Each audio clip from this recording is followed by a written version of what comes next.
much dirt was behind, well, we'll go back, you see how much dirt's behind that drill. If we would have done nothing, that would have blown all winter long. So we knew we had to do something in the fall. And also the flip side is, I don't have any pictures of our pasture, but this took our whole operation out, so all of our grass got mowed clear down too. So our cattle literally had nothing. We were starting to feed bales so we fed bales for a little while. And as soon as this triticale got big enough, we had stuff out on triticale and rye. Some of the triticale and rye, we went back and let go. This was right before harvest. We got a 45-mile-an-hour wind, so there's some more adversity to it. And luckily we had a stripper head and were able to pick it up. It made like 38 bushel rye, which was pretty decent for as bad as it was matted down. But the one thing I want to show you is that we put no chemical on this since the soybeans.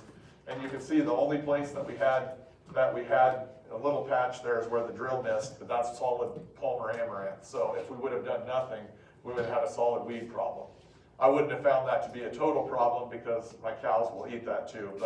But that shows that we can kind of, with that good residue cover, with that management, we can take care of some of those things, save chemical trips. So that's money in your pocket too. I mean, if you want to talk about dollars and cents, if you can go 18, 20, 22 months without spraying, that's a savings. Plus, it's also a big savings in the fact that when you go back to use your chemical, you haven't sprayed 8 times. Your chemical actually works. It actually, the weeds actually will die because they're not used to that chemical. So again, as soon as the triticale rye was either grazed out or harvested, we were right back in there with another drill. This was actually because we were still behind on that forage. We were trying to let our pastures catch up. So, you know, the next fall we were out right as soon as it grew up. This was a warm season blend of millets and sorghum sedans, and you could tell it was pretty dry. It only got about, knee to waist high on me, but it was still grazing. And when we graze, we try not to overgraze because, again, overgrazing, you're going to cause compaction, you're going to go backwards in your soil. So yes, you can see from this second picture here, we could have had way more grazing out there. We could have kept them out longer. But the longer we keep them out, the more likely we are to bear the soil to probably go backwards with compaction and other things. So, if we can keep that residue out there, that's going to hold snow, that's going to hold rainfall, that's also going to hold back weeds. And I'm going to show you in the next picture. Then you take it to the next spring. So this is like a whole nother, so we've gone through basically a whole, almost 36-month time period now. And the next spring, we go right into that warm season sorghum sedans that we graze out during the fall and winter time. And the next spring, we go right in there and we plant. You can't hardly even see where we plant. We don't use a lot of residue managers. We use good, sharp opening blades, and we use down pressure. You set your down pressure good so that it's cutting, and use good, sharp opener blades, and you can almost hardly see. If you look, you can kind of just see where the 30s are in that first picture, because that's actually planted. But right behind the planter, you're not pushing anything out of the way. You don't break that soil open. You're not working weed seed down in the ground. It really helps with chemical control and weed control. It's not perfect, but it sure works. And why I prefer to try to do as much, we do hay some. Roger's probably doing a better job on getting his animals across grazed, but we still are working on some hay on our operation. But why I don't like to put any more hay up than I have to is because the cow-calf pair barely removes anything for nutrients. This is University of Missouri Extension. This is probably pretty aged because this was back when Jim Garrish used to work for the extension or did some studies for Missouri. And so 4 tons of hay per acre. You don't think about that it'd remove that much, but 200 pounds of N and 40 pounds of phos and 160 pounds of potassium. So, what could you do if you leave a lot more of that residue? That's not all going to be available to the next crop. But, if you look over the next year, year and a half, 2 years, as that's breaking down, that's a pretty significant part of your fertilizer budget. So, again, we're talking dollars and cents how to make this work. Fertilizer is not cheap, it's not free. So if you can just hang on to a little bit of that fertility, it helps pay for the seed and some of this infrastructure with grazing and everything else that you're doing. And even if you're not grazing, if you can hold on to nutrients like that, I think it'll behove you to try some cover crops. Again, this is why I'm doing cover crops, because as we expanded, I was never supposed to come back to the operation. Dad was supposed to be the last farmer. My brother and I were told, go get a job in town and not be back on the farm. So we just threw ourselves into knowing we had to farm differently. So that's why we started We couldn't buy much, ground in our area. We're pretty landlocked. We have a lot of neighbors that it just doesn't change out of the family. So we had to do a better job with what we had. And a lot of that side hill was really degraded. So through grazing, through covers, through tight rotations, through eliminating fallows, and that's what I mean by tight rotations. We just eliminated like a wheat fallow system and started tightening it up, whether it be hay or whether it be another thing, or maybe it's like you can get a double crop opportunity out there, something, that you can do. You can actually start returning that carbon to the soil. Why that carbon is important, I'll show on the next slide, that, everything on Earth, we're all carbon-based life systems, even us as humans, but plants need that carbon, microbiology needs that carbon. And carbon is important for our area because carbon can hold 7 times its own weight in water. So every bit, a little bit of carbon goes a little bit longer to holding water. And I think we've seen that in our dry times that, we haven't had outstanding yields because when it doesn't rain, you just don't have a healthy enough plant that it's going to give you a bin buster yield, but it will give you something to harvest and you will still have a harvest. So carbon is essential for a healthy soil because it's their energy source.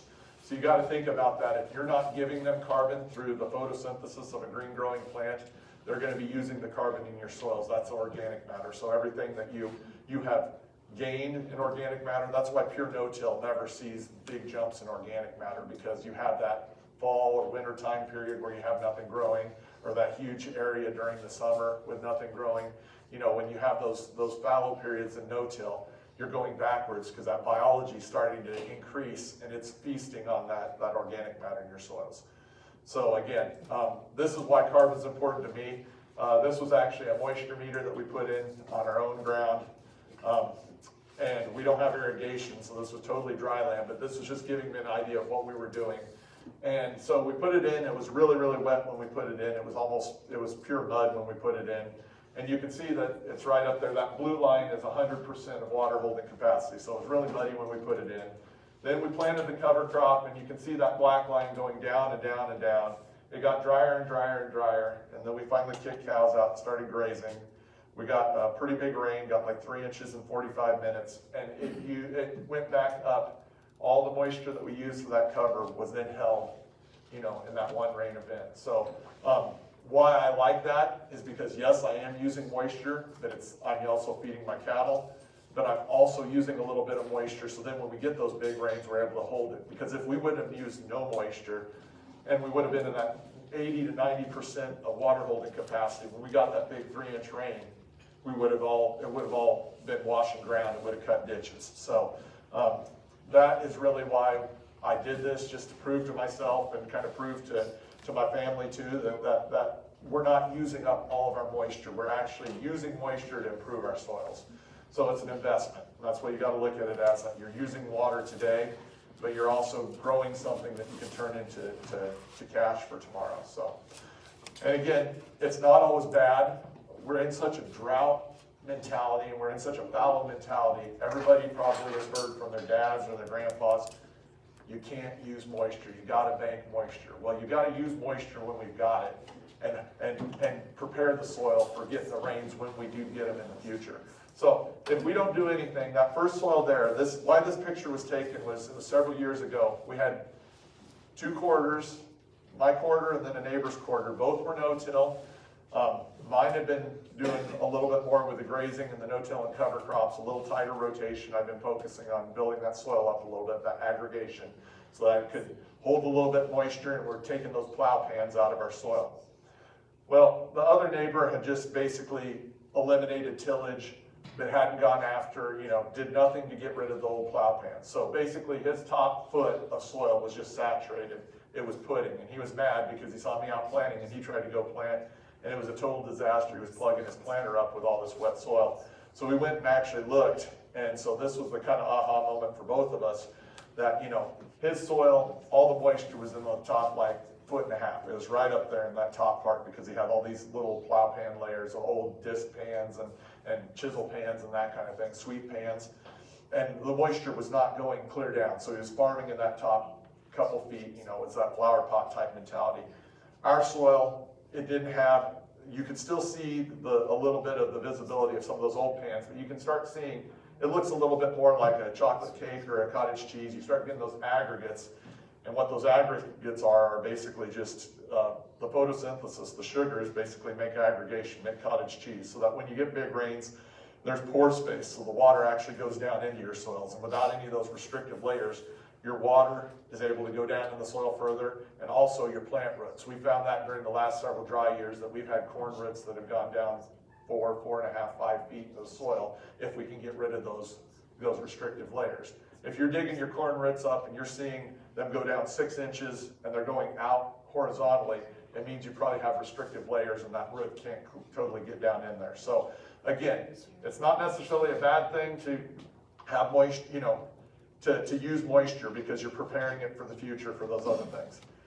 This is my first attempt in learning. I was an idiot on fire when I first got into this, because I was like, cover crops are going to be great. And I was like, sorghum is something we can grow. I'm going to plant it in wheat stubble. And so I was so proud. I had all this biomass, and I grew this sorghum. Well, we never got any snowfall. We never got any rainfall. The next year, we used a lot of the moisture up with just a sorghum Sudan monoculture, because that sorghum Sudan used a lot of the moisture from where the corn needed to. And number two, I knew nothing about carbon nitrogen ratios and nitrogen management, and we didn't put enough nitrogen on. We tied a huge amount of nitrogen up. And I'll talk about that on the next slide, but we used to tied up too much nitrogen. We had yellow sickly plants, we had unhealthy corn, and this was pretty much a failure. My first attempt in learning was a FAIL. So anyway, so I didn't know this, and I think if anything you need to know, if you're considering getting into even no-till, you need to know about carbon nitrogen ratios and really think about that, because when you're starting to build this, so many people push you to, look at the top, rye straw, wheat straw, oat straw. All of those are 82, 80, and 70. Your ideal microbial diet is 24 to 1. So your microbes want to be at that 24 to 1. If you're giving them an 82 to 1, what they're doing is they're going to find all the nitrogen in your system to start digesting that 82 to 1 to make it a 24 to 1 so that they can digest it. So basically every last bit of any kind of nitrogen in the system is going to be tied up. So basically in that system, if you're putting a whole bunch of biomass and you don't have a lot of biology starting to cycle that to start out with, you're going to be tying up a huge amount of nitrogen. So if you look at some of those other things, if you're the other side of things, if you're feeding your microbial biomass, the beef manure, hairy veg cover crop, you think of a lot of the legume family, you think of soybean stubble, it doesn't stick around real long. Those kinds of things are lower in carbon, higher in nitrogen, so they're feeding that microbial biomass. So if you put a whole bunch of high carbon down, you're going to tie up a lot of nutrients. And again, it shows you over here, I use this second one, this is the same kind of chart, but it kind of shows you that the rye straw is going to be the turtle. It's going to be long-lasting residue that hangs around, which isn't always a bad thing. But if you want to get, you want nutrient cycling, you want to see you want to see it come down a little bit so that you actually see some stuff. You don't want to see 4 or 5 or 6 years worth of residue or quote-unquote trash. A lot of people used to call it trash over their ground. I've got 5 or 6 years of trash or residue over the top of my soils. What am I doing wrong? Well, you just don't have enough you have too high a carbon and you don't have enough microbes cycling that. So again, this is what really, this was something that I'd suggest anybody do.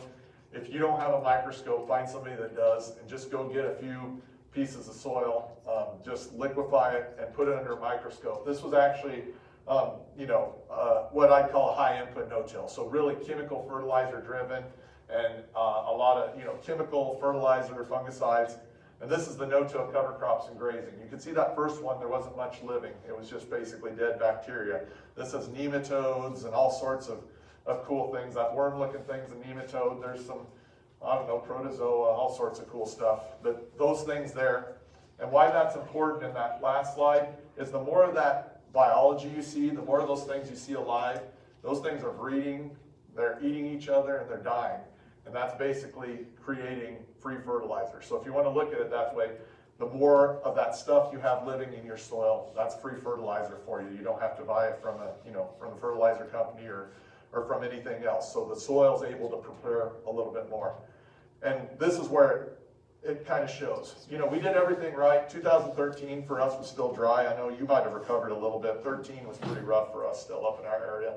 We did everything right. We planted in really good biomass.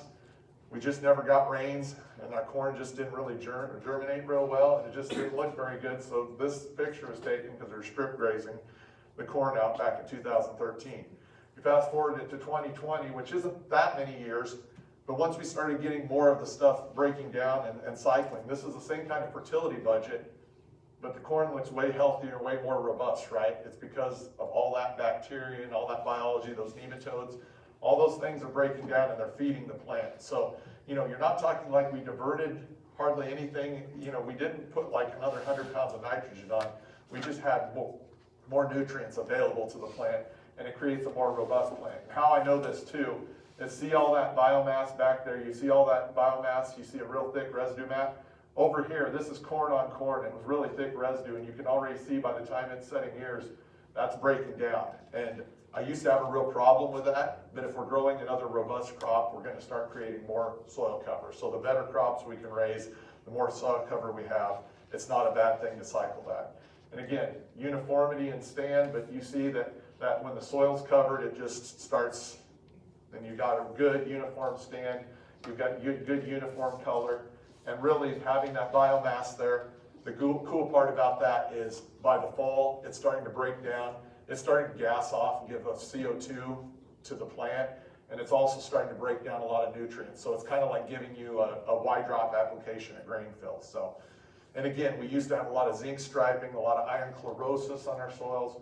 We're really seeing a healthier plant, a more well-managed plant. You know, bigger leaves, wider leaves, just healthier leaves. So, and again, like I said, by the time it's getting later in the season, you're starting to see a little bit of that soil poke out, but that doesn't bother me quite as much anymore because I know that that's what's feeding the plant too, that it's free fertilizer. And this would never been happening, you know, that we would have had 2 ears and put a third ear on, which obviously wasn't viable. But when you get a couple ears put on a corn plant and you have good, healthy, robust plants like that, it does help, you know, it helps through, you know, you can raise some pretty decent crops on lower inputs. So I'm not saying that you have to scale back your nitrogen. I'm not saying that at all, but your nitrogen and your fertilizer inputs go further because you got biology helping you out. And you know, this wasn't this year, this was last year's. We raised some really, really good dryland corn. So, you know, again, so many people, when you get into these cover crops, you see all these guys back east that are rolling down this rye that's tall as the tractor, or, you know, whatever. It's not always about what's above. You know, we're so focused on what's above. We like big, tall crops. We like, you know, waist-high milo, tall corn.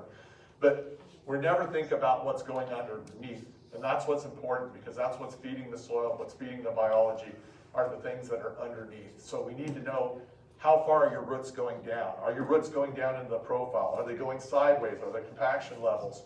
You know, when if you walk out in your fields, does it feel like concrete or does it feel like spongy? I can tell you, we had like about 12, 13 inches of rainfall this entire year in our area, and we still could walk out in our fields. You could still feel it give under your feet. It didn't get hard. When we first started no-till, it would be as hard as this floor or hard as concrete. You know, it would just set up.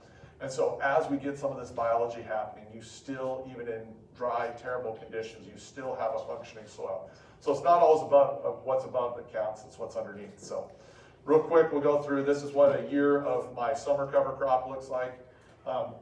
This is right after planting, you know, within probably about 6-7 days. You can already see those roots. If you pull the roots up, you should actually have that soil clinging to those roots. That means you got biology happening, you got photosynthesis happening, and you got the soil starting to function on its own. Again, not a real great stand. We were dry. You can tell what happened to the wheat crop. It didn't get harvested.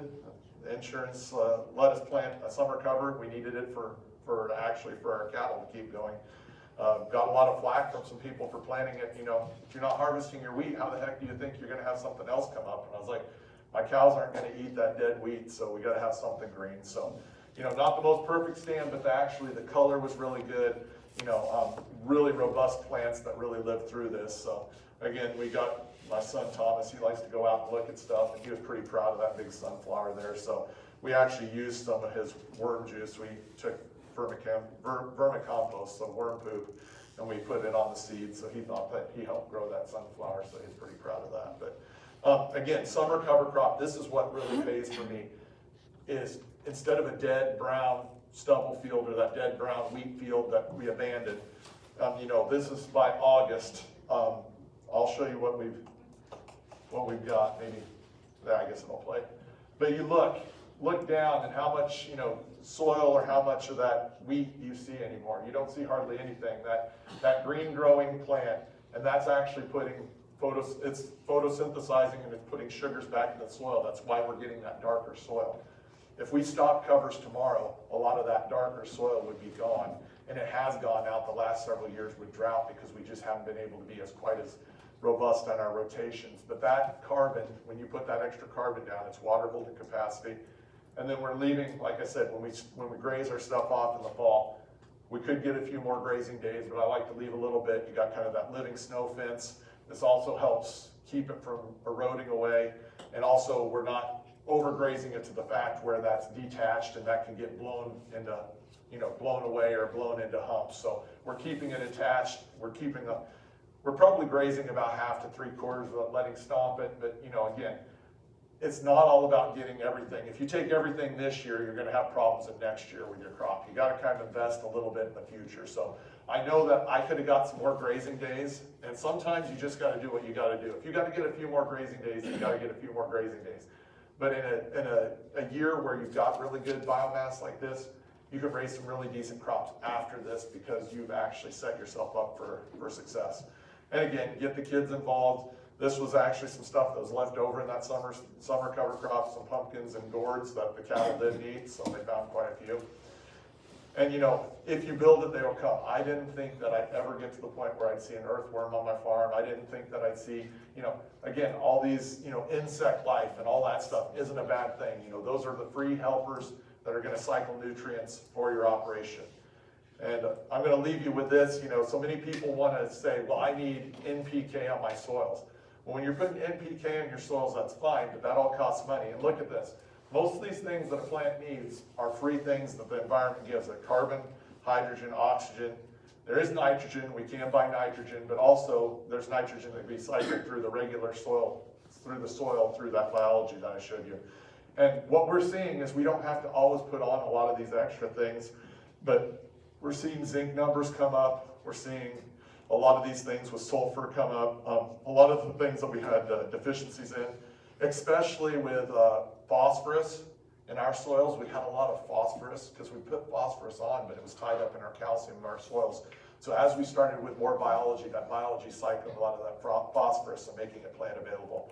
And for all the people that say that, well, I'll just put NPK on, all those dark lines are positive synergies with other elements, and the ones that are dotted lines are antagonisms with other elements. So if you just put NPK on, you look at all the antagonisms you have for micronutrients, for other things in the system, I think we could be shooting ourselves in the foot with really high fertility because we think we know what we're doing, but we're affecting so many other things. So there's, for every action, there's an equal and opposite reaction, and that's what we're seeing here, that there's a lot of reactions that we don't think about when we go really heavy on one fertilizer or two fertilizers or three fertilizers. That I think that as we progress on my farm, I want to be more focused on being more efficient. So I'm going to look a lot more on some of those micronutrients that we're missing from those years of erosion on our side hills. Because I think, a $6 or $7 an acre micronutrient application over the top of a crop can probably pay just as well as another 20 or 30 pounds of nitrogen or phos in our system. So again, just something to think about.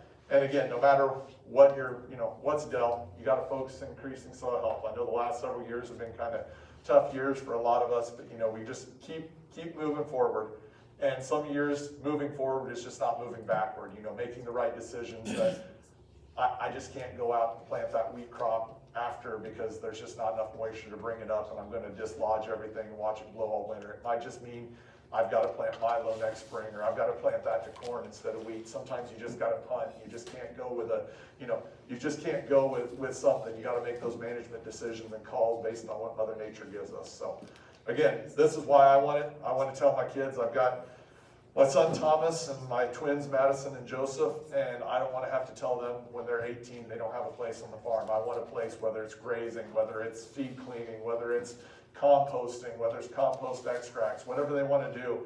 I want them to be able to be involved in agriculture if they so, if they so want, and they really, really love to be out there. It's fun to watch kids out there. So I'm gonna leave you with this. Unless someone like you cares a whole awful lot, nothing's gonna get better. It's not. If we just go the way we've always gone and we keep having tons of soil erosion from both water and wind erosion, I don't see that that's gonna be economically viable in the future. Up till now, we've been able to put fertilizer on and kind of mask those events, but I don't think in the future we're going to be able to put enough fertilizer on. Our budgets aren't going to be able to withstand that extra fertilizer cost, to mask that erosion. That we're going to have to do a better job. So, again, if I can help you in any way, I've laid a lot on you, and I heard a lot, and that's kind of how I got into this. The more I heard, I was like, this is too good to be true. And so I was like, I'm going to prove it wrong that this doesn't work in Western Kansas. There's no way this can work in Western Kansas. And the harder I tried to prove them wrong, the more and more success and the more things that we've had. There's been a lot of roadblocks along the way, but the one thing that I'd say is coming here today is the first part of your journey. You're meeting good people here, and then feel free to go to different meetings. CCTA, the High Plains No-Till out in Burlington's a good one. No-Till on the Plains Conference is coming up in January in Wichita. Sometimes it's not necessarily about the conference of just going and learning. It's actually the people that you meet. You might meet people that can create a peer group or some people that can from your general area. So I found that to be true. Again, we started the Kansas Soil Health Alliance, and we're basically a farmer and rancher-led board, and we're trying to help educate. We're trying to do some coaching, some farmer-to-farmer type coaching type of opportunities. And basically, we're just here to meet you wherever you're at. If you're conventional till, we still don't hold anything against you. We just want to help you become the best farmer that you can become. So, Kansas Soil Health Alliance is here. Joanna and Jennifer in the back today, they do a wonderful job as our coordinator. So if I can help you in any way, there's my contact information, and I thank you very much. So I do have time for questions. Okay. I've got time for questions, Roger says. So if you have any questions, I don't know that I'm going to answer all of them, but we've got a lot of minds in this room that probably can. So, yes. How long, the longest that you've had a piece of ground in no-till, how long is that? I have almost all of my farm, when I came back to the farm, started the transition to no-till. So I don't have anything everything that we farm right now has between 20 and 25 years. Our longest piece is 25 years now. So. All right. What has happened with your soil pH on that ground? Have you seen, like when you're taking soil samples, your soil pH has dropped? Our soil pH has dropped in the long-term no-till, and it will fluctuate. I will say that's one thing I didn't throw in here. Roger kind of wanted me to focus on just the big picture things, but we did pull soil samples this year in the drought versus soil samples last year when we had like 25 inches of moisture. And this year the pH went up. All the available nutrients are way lower because of the drought. I mean, it really fluctuates. So don't get really bent out of shape if you have one dry year or two dry years where it does go back up or that it fluctuates, because you will see in the dry, because again, all this stuff that I showed you on that microscope glass that was swimming around, it was swimming, right? So it's subaquatic. So it has to have moisture to live and survive. It's just like us. We're not going to live very long if we don't get a drink once in a while. A lot of that stuff will go into kind of a dormancy period. If you want to talk to somebody that knows way more about this, Candy Thomas, she's going to be doing all this stuff. She knows more about this. But a lot of those things will go dormant or will go, so you'll see a lot of your nutrient cycling go down during the dry time, so that might be where you have to put a little bit more fertility out there. You're not going to get as much natural fertility, especially if you're using like a Haney soil test. But do you have any fields that are actually, according to the soil test, went from 7 to 6.2. So to answer your question, we started out 7.2 to about 6.2 to 6.3, but I also have been very cognizant too on my soils that with that higher pH, and I have had horrible sulfur deficiencies, and that's why you saw a lot of those things that were greener. Ever since we started using sulfur, it's paid back bigger than nitrogen. So I'm just going to say that, and that's my world. Everybody's soils are going to be a little bit different, but if you see a sulfur deficiency, divert some of that nitrogen budget into sulfur and you'll be very happy. And if you put on I'm a big proponent, if you put on nitrogen, put some sulfur on. So put 1 to 2 pounds for every probably 10 pounds of nitrogen, put a couple pounds of sulfur at least. Especially if you're deficient, you're gonna see it pay back immediately in plant health. So I don't think that, you know, the amounts of sulfur that I'm putting on can't have physically driven down that much, but I think the biology, plus I'm a big proponent of sulfur, and that's just on my farm. You'd have to look at your own soil tests. If you are deficient in sulfur, I highly suggest you put money into sulfur, or you do some AMS or do something. You know, AMS would be where you get your nitrogen, your ammonium sulfate, you're getting nitrogen and your sulfur.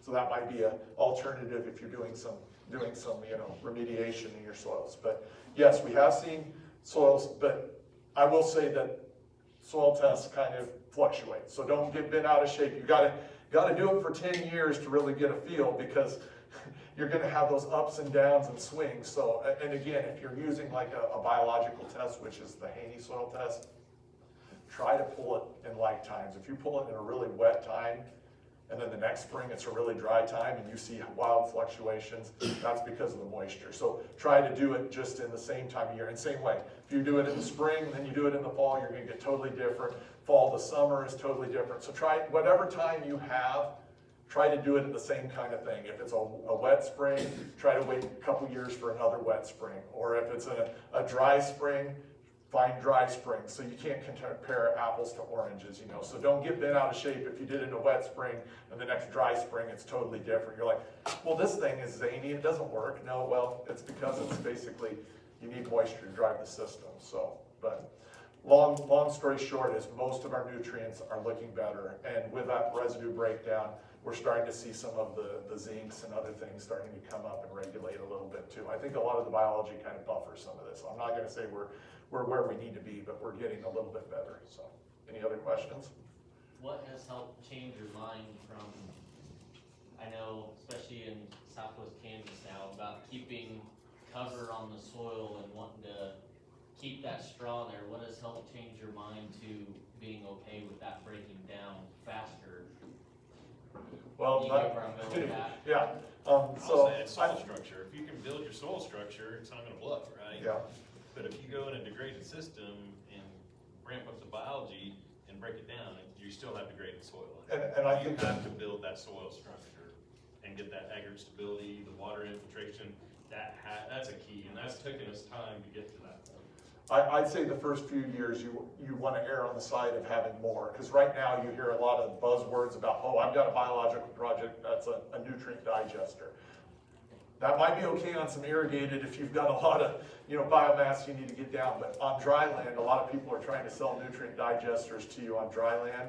In the last several years, if you've kind of been behind, not growing super great crops, and you put a digester out there and you totally lose everything, I would say that's a no-go, because again, a lot of those nutrient digesters are also ramping up and they're probably breaking down your soil structure somewhat. So I'd say that if you're newer to the system, you're just starting out on no-till on a lot of the things, I'd err on the side of having higher carbon and just figure you're gonna put a little bit more nitrogen on to do that. If you're a little bit more into the system where you're digging, and basically the best tool you can have is a shovel. It's the cheapest thing. If you don't have a shovel, most everybody has a loader bucket, go out and dig a hole. And honestly, when you start seeing your soil and it starts looking like a chocolate cake, you know, chocolate cake has that pore space and that aggregation, or cottage cheese, if you're a cottage cheese fan, you see that, you know, you see those little clean aggregates. And when you break soil apart, it just gets smaller and smaller, you know, you just get little pebbles. That means that you've got aggregation there. And you know, Candy will talk more about aggregation a lot, so I'm not gonna steal her thunder, but the more aggregation you have, like Bryce said, you can go through drier times and it won't blow because you have that aggregation. But if you go through a severe drought, those aggregates are breaking down all the time. So, you know, at some point it will eventually blow. But if you're more mature in the system, you don't need to worry about that because you know you're breaking down nutrients. And for me, it's my fertilizer budget. Because if I've got 200 pounds of nitrogen sitting out there, I'm greedy. I want to get 50 or 80 or 100 out, so I only have to put, you know, 10 or 15 or 20 units out or 30 units out, you know.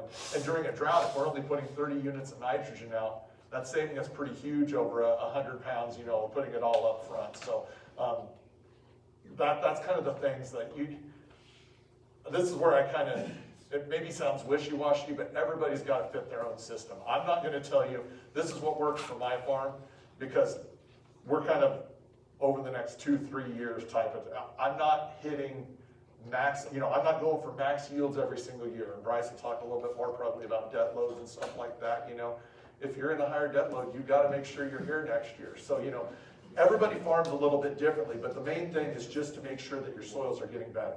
If you can say that your soil didn't blow, or you go out after rain and it didn't wash away, it's better than it was yesterday. So as long as you're continually looking better, and then I think that as you go, it does not hurt to run some check strips of saying, I'm gonna back off 30 pounds of nitrogen on this. I'm gonna divert 20 pounds of nitrogen into some sulfur, or I'm gonna take some of my NPK budget and I'm gonna put it into some micronutrients, or I'm gonna go from all front. The best thing we did on our farm was going from all front loaded to split applying, putting some up front, but then in dry years, guess what? If the wheat didn't look like it was gonna be great, or that corn, is you get into July and it's hurting, you can just go and abort that stuff. Even if you've got it in the shed, carry it over to next year, but the best thing about split applications is in our environment, you can say, oh, well, I don't have to put that out. And you know that you don't have to worry about that 100 pounds of nitrogen going away either, volatilizing that 100 pounds of nitrogen, there's only 30 or 40 or 50 out there. So the other 50 can be for next year, but you don't have so much out there. So it just probably, to me, I've always worked on the money that you save is the money that you're gonna earn or the money you're gonna have at the end. So just being, and being very targeted with where you do those expenses. So I'm not against fertilizer at all. We need fertilizer in our system. So that's one thing that I will say, that I'm big on the fertilizer budget, that you need to have targeted fertilizer applications for what you need. So, all right.